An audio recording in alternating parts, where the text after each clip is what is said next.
Bom, e essa tranquilidade tem que acontecer no Brinco de Ouro também, porque o Guarani ainda não venceu no próprio estádio este ano, não só no Brasileiro da Série B, como também no Campeonato Paulista. Maior desafio, João, um adversário do tamanho do Novo Horizontino, que é um time bom, ou o Guarani jogar no Brinco de Ouro, a pressão de jogar no Brinco, João?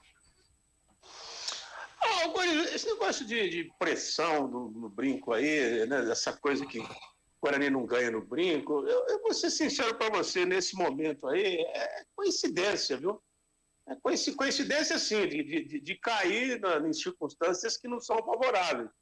Eu acho que se a gente tirar a partida do Guarani contra o Ituano, ali foi realmente um absurdo, né? O Guarani, sei lá, eu não estava naquele dia, naquele momento, preparado para entrar na competição. Depois ele foi se ajeitando. Mas, tirando esse jogo, os demais foram jogos disputados, né? E o Guarani perdeu ali na conta do chá. No Campeonato Paulista, por exemplo, ele jogou bem contra o Corinthians, jogou muito bem o primeiro tempo contra o Palmeiras. Contra o Bragantino, aquele empate de 1-1, ali foi, como dizer, mais ou menos, né? Porque o Bragantino perdeu um jogador naquele pênalti, então teve aquelas circunstâncias. A gente não pode dizer que foi uma grande exibição. Mas, por exemplo, contra o São Bento, jogou bem, né? Não conseguiu ganhar, essas coisas aí. Então, eu acho que é coincidência, porque o fator campo e torcida não existe nesse campeonato, né? O fator torcida, por si só, já está eliminado. Agora, quando você elimina o fator torcida, você praticamente elimina também o fator campo, né? Porque o fator campo, na verdade, ele está conectado, ele está anexado ao fator torcida.